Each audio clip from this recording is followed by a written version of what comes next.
Louvado seja o nome do Senhor Jesus, nesta manhã de oração, da qual estamos realizando neste lugar. Quero nessa manhã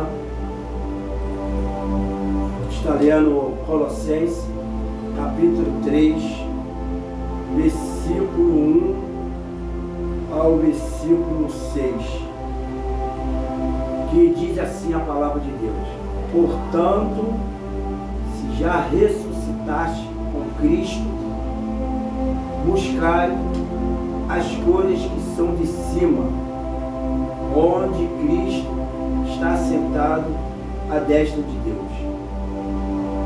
Pensai nas coisas que são de cima, e não nas que são da terra, porque já está mortos, e a vossa vida está escondida com Cristo em Deus. Quando Cristo, que é a nossa vida, se manifestar, então também vos manifestarei com Ele em glória. Mortificai, pois, os vossos membros que estão sobre a terra: a fornicação, a impureza, a afeição desordenada, a vil concupiscência e a avareza, que é idolatria, pelas quais coisas vem a ira de Deus sobre os filhos da desobediência. Então aqui a Escritura, ela ensina a cada um de nós que lemos e observamos a respeito do que nós devemos buscar ou se adereçar, né? A Escritura nos ensina que nós devemos estar atentos em buscar as coisas de cima e não as coisas da terra. Sabe, ele chama para uma preocupação geral a vida daqueles que estão em Cristo, para se direcionar para o alto e não para a terra. Sabe, pede para que nós venhamos pensar nas coisas que são de cima e não nas que são da terra. Porque as coisas da terra é isso tudo que nós estamos vivenciando a cada dia da nossa sobrevivência nesse mundo.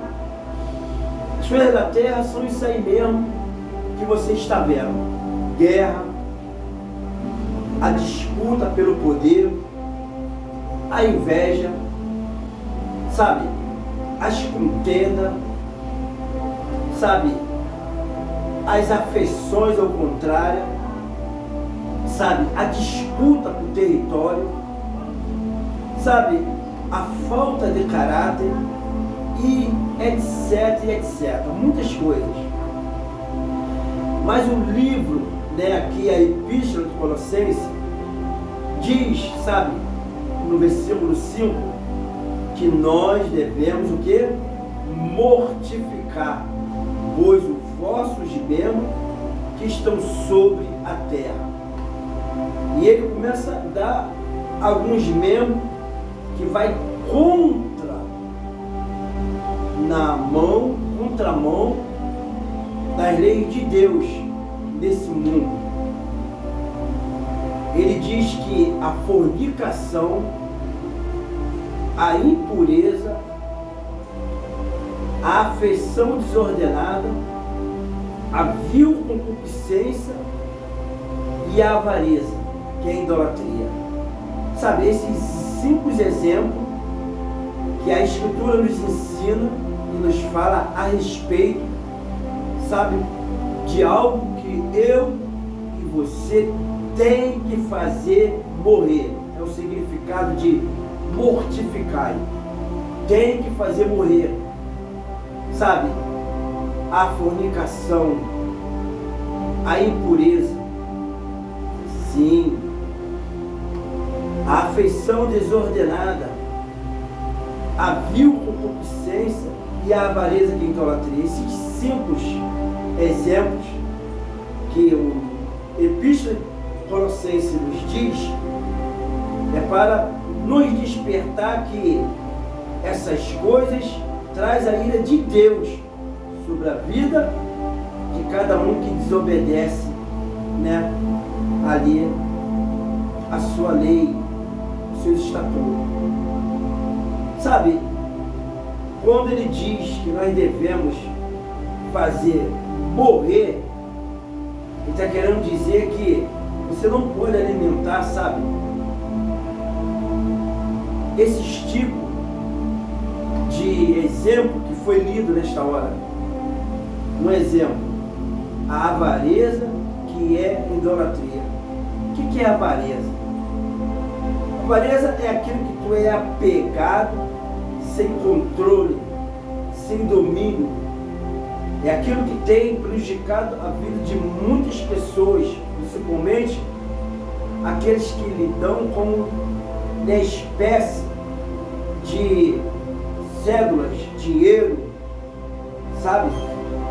E eles têm se vendido como Judas Iscariote pelo prato de lentina, ou seja, por 30 moedas de prata.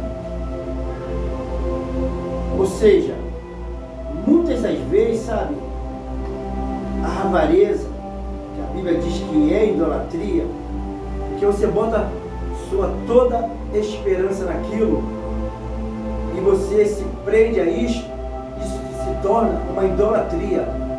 Pode ser um veículo, uma casa, ou até mesmo a sua aposentadoria, ou o salário que tu ganha.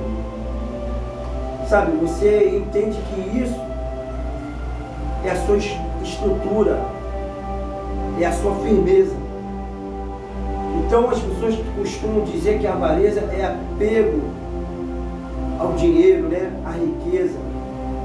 Não, a riqueza é um dom de Deus. Deus concede para o ser humano, mas a pessoa que bota a sua confiança na sua riqueza, que é a avareza, isso é o pecado mortal, a desobediência a Deus, que resulta na ira de Deus contra a pessoa. Quantos estão aí, né, brigando por causa de terreno, de espaços, de território? Quantos estão brigando por uma calçada, né, ou até mesmo pelo muro divisória de seus terrenos? Quantos estão, sabe, esquecendo que a vida ela é bem melhor do que essas espécies materialistas que se encontram hoje nos nossos dias? A espécie materialista, ela é perigosa para aqueles que estão buscando as coisas que são de cima.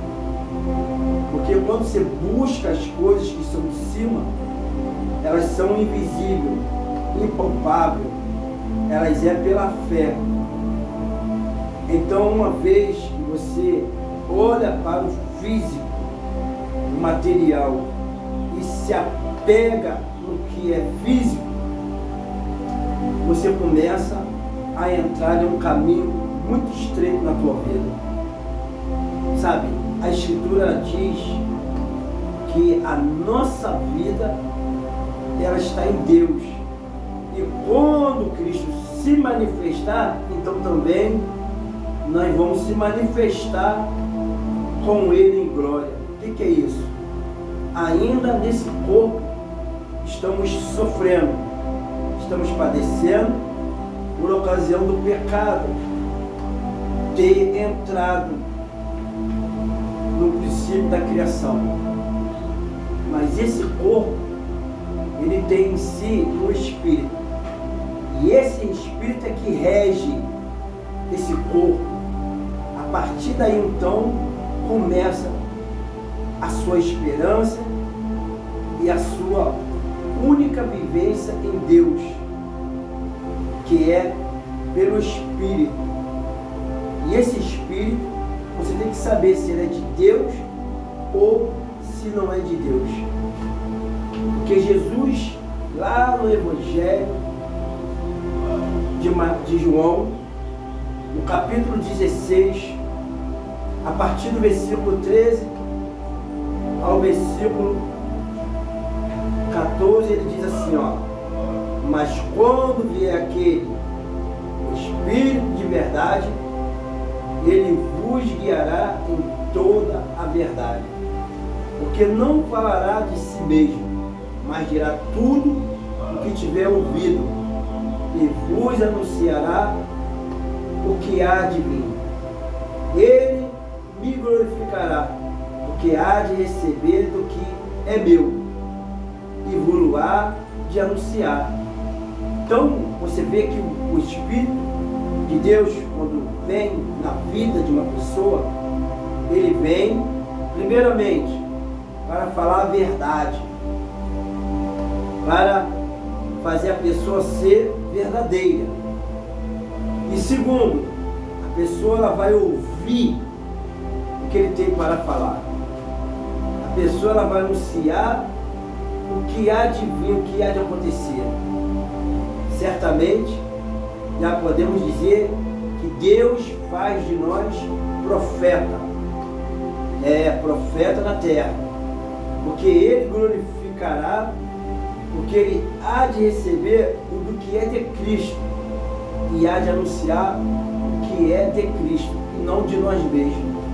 O seu estudo, a sua sabedoria, a sua formação acadêmica não vai mudar os planos de Deus na terra. Não vai mudar a sua palavra. A única coisa que vai acontecer é que você não vai sair do lugar se você botar, sabe, a sua vontade, o seu querer à frente, né, da palavra de Deus. A palavra de Deus, ela vem à frente do nosso querer. Louvado seja Deus. Porque quando você recebe a mão de Deus na sua vida, você não fica da mesma maneira. A Bíblia diz em 2 Coríntios 5,17 que se alguém está em Cristo, nova criatura é. E as coisas velhas já passaram. E eis que tudo se fez novo. Ou seja, se a Bíblia diz que se alguém está em Cristo, é nova criatura, e as coisas velhas já passaram, então quer dizer que você não precisa falar mais mal da vida das pessoas. Você não precisa mais ficar sentindo ódio pela pessoa. Você não precisa mais ficar guerreando, contendendo com ninguém. A Bíblia diz que você é uma nova criatura. O olho grande, a inveja, sabe? Ela saiu da sua vida. Ela tem que ser extinguida da sua vida. Os palavrão, as mentiras, sabe? Tem que cair por terra. Porque a Bíblia diz que você agora é uma nova criatura. Você agora tem poder de decisão. Sabe? Você tem poder nas suas palavras. Porque o Espírito de Cristo, sabe, habita agora em você. Porque em Gálatas capítulo 6, versículo 7 diz assim, ó: não errei, Deus não se deixa escarnecer, porque tudo que o homem semear, isso também o que? Se fará. Então você vê que as suas atitudes, as suas práticas, elas têm uma consequência. Porque em Gálatas 6, versículo 7 diz que não errei, Deus não se deixa escarnecer, porque tudo que o homem semear, isso também se fará. Você quer ir para o céu? Você quer, sabe, ser uma pessoa santa de Deus? Então você deve fazer o que a Bíblia nos ensina. Como falou aqui em Colossenses capítulo 3, versículo 5. Mortificai, pois os vossos membros que estão sobre a terra, a fornicação, a impureza, a afeição desordenada e a vil concupiscência, e a avareza, que é a idolatria. Você tem que fazer morrer muitos itens práticos da tua vida, dia após dia, para você se sentir cada dia mais sólido, com maturidade na presença de Deus. Porque como diz o livro aqui de Hebreus, no capítulo 11, muito conhecido pelo povo de Deus e também por aqueles que observam a sua palavra. O livro de Hebreus 11 diz assim: ora, a fé é o firme fundamento das coisas que se esperam e a prova das coisas que não se vê. Você não vai contemplar nada no material, é tudo no espiritual, é tudo na visão ótica de Deus, sabe? A visão ótica de Deus é no sobrenatural, é na teofania dele para contigo, quando ele faz o querer dele acontecer, quando ele faz a vontade dele prevalecer. Talvez essa tristeza, esse desânimo que chegou até hoje na tua vida, na tua casa, ela tem propósito de Deus. Talvez essa dificuldade que apareceu nesta hora, dentro da sua família, dentro do seu emprego, dentro da sua empresa, dentro da sua modalidade de vida, talvez ela está vindo para te levar a um caminho excelente, para abrir seus olhos, para fazer transparecer a vontade de Deus na tua vida. Até mesmo uma perda que dói muito, que marca muito em nossas vidas, faz que nós tomamos atitudes, muito diferentes da qual nós estamos assim vivendo antes de perder algo. Em Hebreus, ainda 11, versículo 6 diz assim, ora, sem fé é impossível agradar-lhe. O que é necessário que aquele que se aproxima de Deus creia que ele existe e que é galardoador dos que o buscam. Tá vendo aí? Você tem que crer nessa palavra. Você tem que acreditar cada dia que ele é o que vai te abençoar. Que você busca a vontade dele, você busca o seu nome, você busca, a sua presença por meio da fé. Ainda que tu não veja, ainda que você não toca, mas você sente a presença dele. É disso que nós estamos falando, desta verdade que muitos ainda não alcançou, porque estão presos nessa terra, estão presos no materialismo, estão presos nas vaidades deste mundo e não querem saber das profundidades de Deus no Espírito dele, que hoje é pelo Espírito Santo, pelo Espírito da verdade, que ele é apto, ele tem, o poder de discernir os seus pensamentos e a intenção do seu coração. Hebreus capítulo 4, versículo 12, diz assim: porque a palavra de Deus é viva e eficaz, e mais penetrante do que espada alguma de dois gumes, e penetra até a divisão da alma e do espírito, e das juntas e medula, e é apto para discernir os pensamentos e a intenção do coração. A intenção do seu coração, os seus pensamentos, o Espírito da verdade, ele perscruta e ele sabe as finalidades do que você pensa e do que você sente. É muito, precioso para nós ter o Espírito da verdade em nossas vidas. Temos que ter cuidado quando estamos na presença de Deus. É como diz lá na palavra de Deus, que em Gálatas 6, versículo 7, que não erreis, que Deus não se deixa ser escarnecido. Cuidado, porque Deus quer que mortificamos esses itens na nossa vida para sermos verdadeiramente, agraciados pela sua graça e pelo seu poder. Esta palavra é a palavra pela manhã, da reunião de oração. Deus venha abençoar cada um que está ao alcance da minha voz e que Deus venha completar o que eu não consigo completar nesta hora, no nome de Jesus Cristo de Nazaré.